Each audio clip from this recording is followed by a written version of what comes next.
Copyright infringement. I'm your God Bless One. Welcome to I Smoke Hip Hop. Please help and support a growing movement just by subscribing. That's all you have to do. Just subscribe, guys. Please, I'm like a fiend out here for subscriptions. Just subscribe. All you gotta do is become a member of I Smoke Hip Hop Nation. Click here, the subscribe button. Bingo. Now you're subscribed. And also click this bell over here to get all the latest notifications. Thanks, guys. One thing about me, I'ma always go and get it. I'ma always chase the digits. Head first by these binges. Ain't tripping over no bitches. Too concerned about these riches. Playing football in them ditches. Had me dreaming about them millions, but ended up with a sentence. False 14, I was a felon. I ain't even much do the crime, but it still wasn't no telling. Head high, kept stepping. Still alive. You guys know Max Kellerman? Really? Do you really know Max? Do you know the story of Max Kellerman? Do you know the trials and tribulations he has gone through? Many of us know the sport analyst through his boxing credentials, his work, his spectacular resume with HBO, and also know him through his work that every day we get to see on a weekly basis on ESPN. And he also stars with one other than Stephen A. Smith on the greatest show that's on right now, First Take. But do you really know the story of one, Max Kellerman? Well, what if I told you Max Kellerman's story goes deeper than this?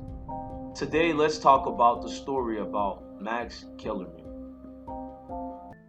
Max Kellerman, born from a Jewish family, rose to fame in the sports world. Max Kellerman is known through notoriety throughout the media and the sports world. Max Kellerman, the 44-year-old from New York City, New York, the alma mater of Columbia University, father of 3 kids. Max Kellerman, the widely acclaimed sports analyst who worked with one Marcellus Wiley on ESPN LA, 7 a.m. radio at Live Downtown Sports in Los Angeles. Max Kellerman, who also has been with the likes of Michelle Beadley through her shows on This Is Sports Nation on ESPN. Max also has been through his times on ESPN First Take, along with the likes of Stephen A. Smith and the moderator, Molly Quirm. Max was actually previously known for his best work on ESPN, which was on Friday Night Fights. This is what led him to his fame on HBO that he is still with, working now. One of the very few analysts who has a contract with 2 different networks at the same time. Max first started broadcasting, he got a lot of experience, but he first started broadcasting as a teenager on a New York City public access television cable TV program on a professional boxing called Max on Boxing. Given the medium, the show was quite simple, but nevertheless caught the attention of the boxing communities, including a young Mike Tyson. In the late 1990s, after graduating from Columbia University with a degree in history, Kellerman was hired as an ESPN analyst on ESPN boxing series Friday Night Fights. This is where he met future radio partner Brian Kenny. In 2002, he also was influenced by shows such as Pardon the Interruption. Also became the architect for the original host of ESPN, Around the Horn. While the show was incredibly popular, Max Kellerman had deeper things that people have yet to know what was going on with the man we know today as Mr. Max Kellerman. Tragedy would struck Max Kellerman. Tragedy, that of a close personal relationship with his younger brother, Sam Kellerman, one of 3 other brothers that Max has. I never got to see you immediately after your brother passed away. And first of all, my biggest condolences in the world, but how did you, what year was it, 2010? Something like that? It'll be 11 years. Oh, it's been that long? No, it'll be, 11 years. So, without getting... not 2010, it's 04. 04, yeah. Wow. I can't. See, when you say brother, my mind goes, So how, for other people who are dealing with an immense tragedy like that, obviously it helps you have 2 other brothers and you guys could all bond together over this, but still it doesn't change it. How did you go about getting... the absence of one family member, for anyone who's lost a family member, particularly the closest to you. First of all, there's the subjective loss, right? Everyone experiences that. But objectively, my brother Sam was also a genius. He's a brilliant guy. And was so always your right hand, right? It was always I Sam wouldn't and say Max. right hand. I would say that we No, were. you guys were always together at the hip. Yeah. So, how do you deal with it? I don't know, man. 5 years. You know, it's funny. Nothing will erase your memory. You know, like trauma. I have patches in my memory that are gone, and it was 5 years before I could function like a regular human being. And then still, you know, it's rough. It's rough.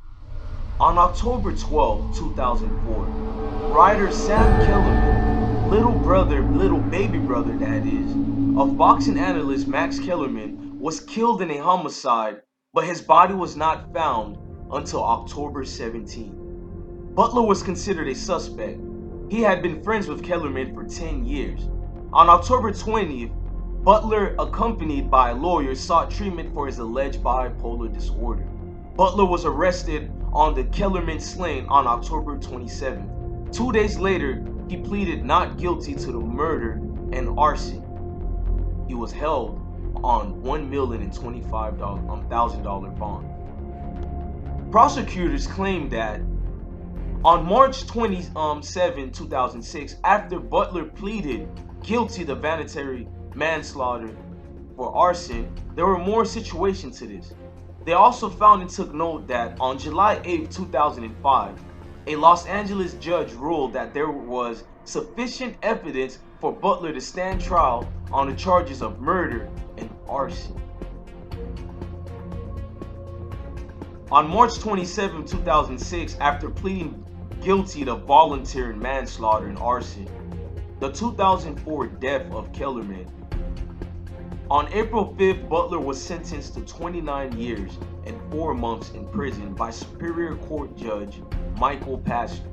According to deputies, public defender Jack Keenan stated this was the hardest difficult thing that he has ever had to encounter in that type of gruesome of injuries. The suspected motive for the murder of that Sam Kellerman was that Sam asked Butler to move out of Kellerman's apartment. Butler, who was struggling to revive his career and suffering through a difficult relationship with his girlfriend and child, chose to pick up a hammer and killed Kellerman, then torched his house. You guys might think this is all to this story, but let's indulge deeper and see who was Butler, who was the guy that was known as Butler, and who was the little brother of Max Kellerman that was known as Sam. Let's go deeper into things. Recently, this is a must-win against James Butler, who's a prospect looking to become a contender. This is what boxing people call a crossroads fight. Must-win fight for both guys. Well, Butler, as we mentioned, 13-1. He's coming off 3 consecutive knockout wins. And it looked like Sosa got tagged on the inside. And now Butler being cautioned. But you take a look at the record of Butler's last 3 opponents. The man who killed Sam Kellerman, brother of Max Kellerman, was known as no other but James Butler. James Butler is not your typical regular criminal murderer. James Butler had hell of a notoriety. James Butler was an American former light heavyweight boxer, former USBA super middleweight champion, and in early 2001 he had a career record of 25-0 with 12 wins coming by way of knockout. He also was nicknamed the Harlem Hammer. That later nickname would ultimately be his downfall. Hammer, just remember that, ladies and gentlemen. On November 29, 2001, Butler did the most unthinkable thing that you guys could have known. This right here would make him a star, and it had nothing to do with his career, neither the death of Sam Kellerman. This right here would lead on to furthermore questioning the psyche and mentality of one heavyweight boxer, James Butler.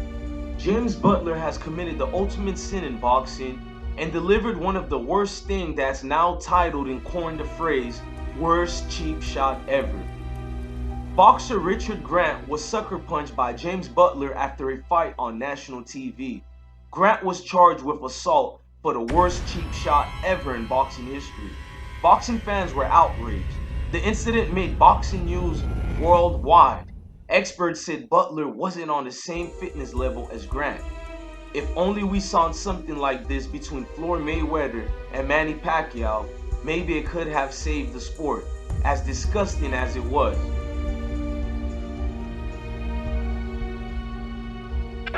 93. That's the same score from Melvina Lathan, 97-93. All for the winner by unanimous decision, Richard the Alien Grant. So Butler's number 8 ranking is going to take a hit. Richard Grant in the mild upset. A unanimous decision victory. Oh, against look at this. Butler. Whoa! Butler just ran across the ring. Butler just went over there and sucker punched and knocked out Grant. Oh, boy. Terrible. And the new commissioner, Ray Kelly, will do something very, very enforceful here. You want to talk about Zab Judah and his antics losing some money in a suspension? James Butler should never be allowed in the ring again. Absolutely. Never. That's assault. That is assault. He should be arrested on the spot. He should be arrested right on the spot. That is assault and battery. This will be the first test for the new commissioner, Ray Kelly, and I know that he will handle this the right way. What a punk. James Butler. And the police should come in here and arrest him. The fight was over. The competition was over. He should be arrested. That is blatant assault. That is disgraceful. Disgraceful behavior. Handcuff him. Oh, Richard Grant. Our prayers are with you. Unbelievable.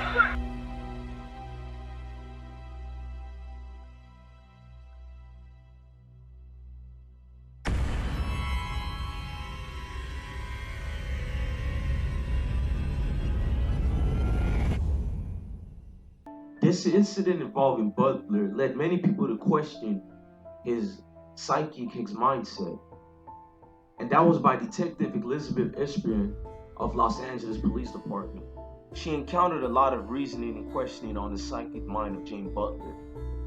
At 9:45 p.m. on a Sunday in autumn of 2004, Detective Espionage of Los Angeles Police Department entered a small apartment just off Sunset Boulevard. On the floor laid a sport rider beneath a blanket. On his skull were the wounds from a .32 blow by a blunt instrument. Against the wall leaned a blood-spattered hammer.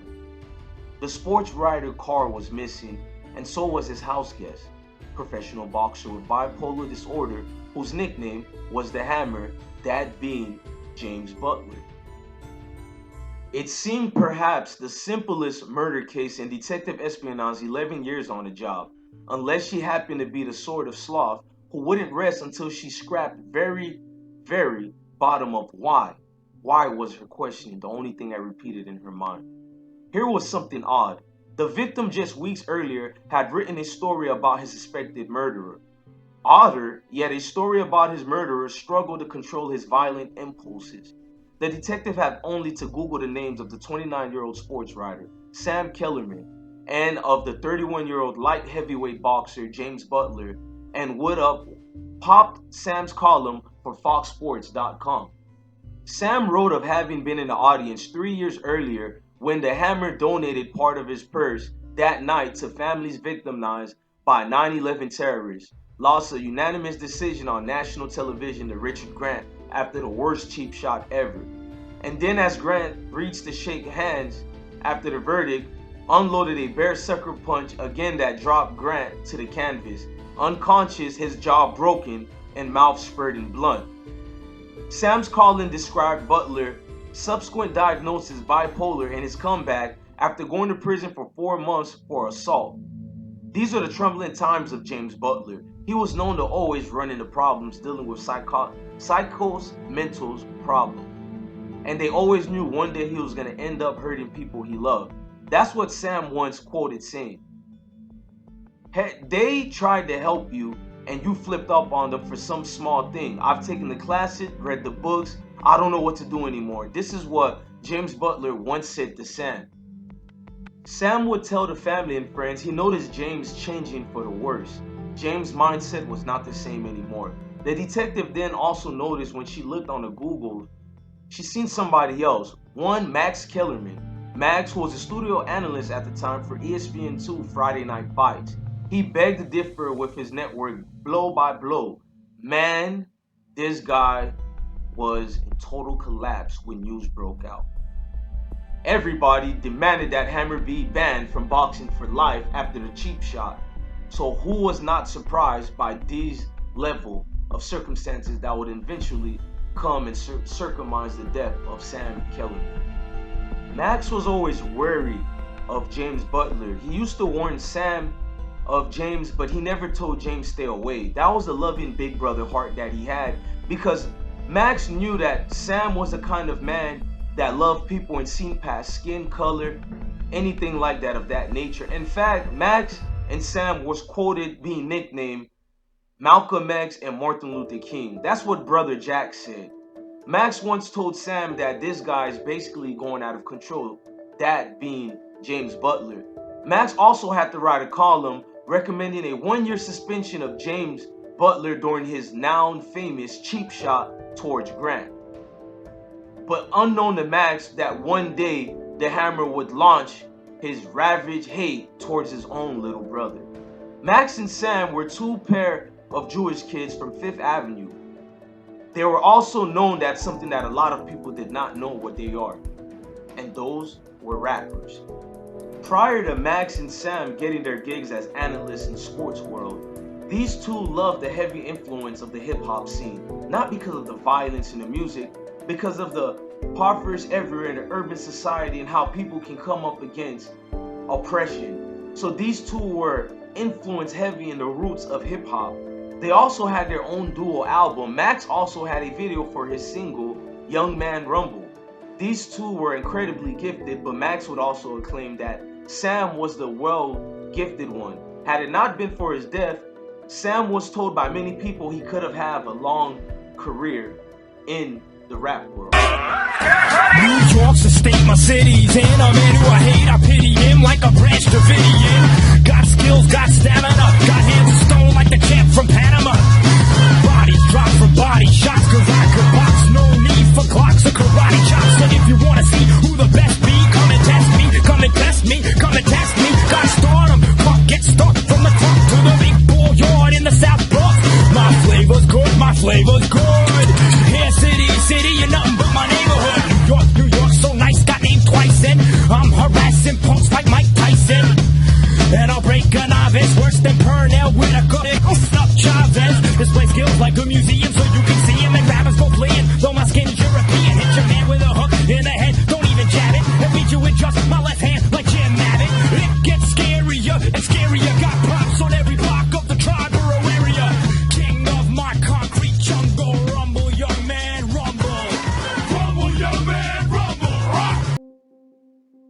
Max was Moses and Sam was Jesus. That's what their mother, artist Linda Kellerman, said. Max always was here to protect his big brothers, his little brothers, and all his brothers total.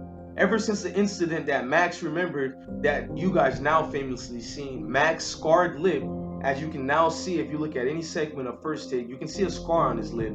While Max and his brother were playing, Max burned and fused the left side of his lips, and it required 3 surgeries.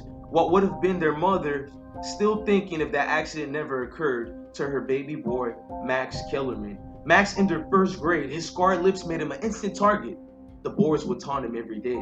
Max would defend himself. One day, Sam came and said somebody was picking on him, and Max told his brother, "I'm your keeper, and brothers are keepers forever." Max retaliated against the guy who touched Sam, and Max defended his brother once again.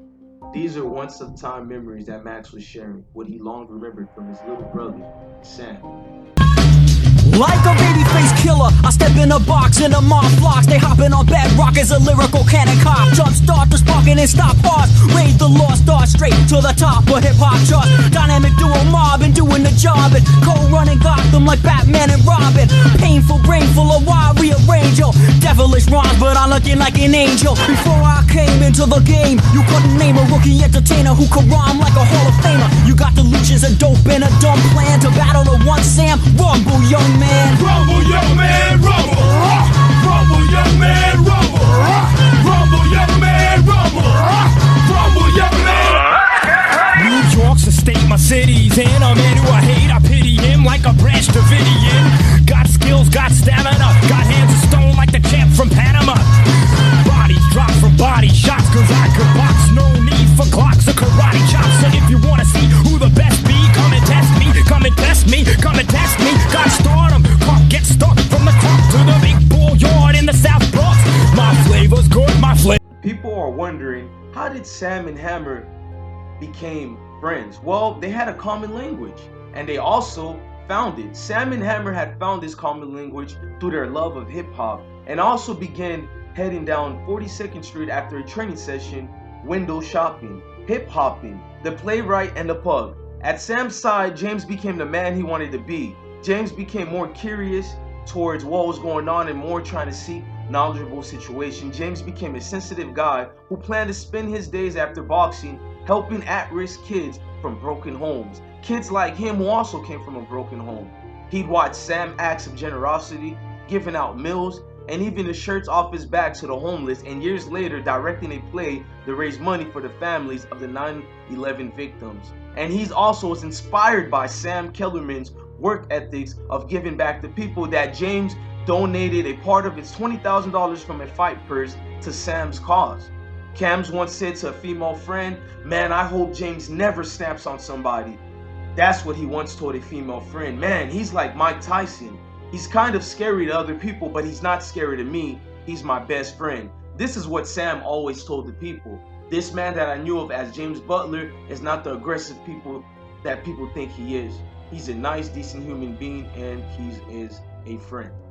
Max and James used to share stories along with Sam, and they also told Butler that Ruffle House Records, a label of Columbia Records back in the days, offered it to produce a single and a video for Max and Sam's Rumble, Young Man Rumble, just another day in Max's world. And they asked Hammer to appear in it. James showed up, grumbled over long hours and a lack of pay, and left before the video shoot was done. This was the first sign that Max noticed that James wasn't well put together mentally. In order to defend Sam once again, Max Kellerman stood up for the Hammer on TV and in his ESPN column after that notorious sucker punch, yet he still was very worried of the retaliation that once James Butler always seems to leash on people who do him wrong. Max wouldn't tell his brother to stop reaching out to a troubled soul such as the likes of James Butler. That would be killing the best part of Sam. Instead, Max told him, help him out, and you can solve the paradox between their blood. Their kinship was with the weak and insistence on the strength. They shared once connaissance and knew they couldn't be beaten, because each of them was two people between Max and Sam, while everyone else was just one. Sam, according to police, was sitting at his computer the next day when the hammer struck. He once told a friend that if a larger man ever attacked him, the man had better be ready to fight to death. Was that why Hammer struck him 31 times? Because he was scared that Sam could retaliate right back as well? Because Sam was not a pushover. Sam also could have handled his own, as once everybody recounted of this lesson of Sam. A $300 postal money order to pay for James' flight back to Florida, sent by his boxing manager David Berlin, arrived in Sam's mailbox that day. 4 days passed, while Max and his brothers wondered with growing alarm, didn't Sam answer our phone calls or emails? Max twice asked his friend Steven Schindler, who has moved to LA, can you pay a visit to Sam's apartment? And both times the blinds were drawn and Steven knocked on the door went unanswered. On the second visit, Steven slipped through a window, froze, then staged away to make a grimmest phone call of his life. 3 days later, James Butler called the LAPD from UCLA Medical Center's psychiatric facility, where he has gone in Sam's car seeking a support group of manic depression. Yes, ladies and gentlemen, this guy was basically crying out for help. He told police he had came home through an incident where he talked to Sam and didn't see him later that day. When he came back, he seen that Sam was dead. He later would recount his story later. Then grief leveled Max. It laid him flat on earth because the brothers' open grave, which is later what he would say at the funeral for Sam, somehow it's the task of joining his brother again, and he had to help out shovel the dirt. This was the hardest thing that Max had to ever do in his life, ever. Later, after intense scrutinized media reports and everybody jaw-jacking towards the once undefeated champion boxer, he finally admitted to bludgeoning Kellerman to death in 2004 with a hammer, then setting a fire in the apartment. Prosecutors presented no motive for the slaying and declined to comment before Butler's sentencing. Butler pleaded guilty to voluntary manslaughter and arson and is to be sentenced April 5, 29 years and 4 months in state prison. Butler, 33, reportedly suffers from bipolar disorder, and he was arrested at UCLA Medical Center, where he had sought psychiatric care 5 days after the October 12th slaying. Yes, ladies and gentlemen, Sam Kellerman's body was not recovered until 5 days later. The two were friends. They were from different worlds, but they bonded through boxing. Kellerman, 29, came from a noted Manhattan family. A freelance sport writer, he was a boxing enthusiast whose brother Max Kellerman was a strong radio personality. Could have this been avoided? Could have been stopped? These are the dwelling dark times and past of Max Kellerman. So ladies and gentlemen, when you see Max Kellerman and you see his hip-hop theatric he does on stage, it is not fake, and it's not him trying to get a kick out of trying to show he's hip-hop. It's a guy basically reconnecting with his lost brother. And in this situation, me having a whole lot of brothers as well, I feel Max Kellerman's pain. And I feel your sorrow, Max. This story touched me in the most painful way I could have imagined. I knew about your brother dying 2 years ago, but I didn't want to talk about it. Something in me told me now with the platform I have to reach out and so people can know who's Max Kellerman, so people can know how strong this individual is, how strong and relentless he is in continuing looking in the good of humans, wherein others would have looked at it as a chance to berate people, stereotype against a whole group of people. Instead, Max took the route of still trying to bring in the good of people, because by all means, this is what Sam Kellerman would have wanted. Ladies and gentlemen, please like and subscribe. And could you guys also help us? We're trying to fight cancer, ladies and gentlemen. We're trying to give the money back to the people and helping, not to the hands of third parties and we don't know where it goes towards. Can you please look in the description box and donate what you can in my PayPal, anything. To be honest with you guys, even if it's a nickel or a penny, we'll take anything. My videos aren't monetized, as you can see. I do this for the love. I do this for the people. Take care of your family, take care of your kids, and stay blessed, everybody. This is your God Bless one. Thank you for watching another documentary from My Smoke Hip Hop. Love each other.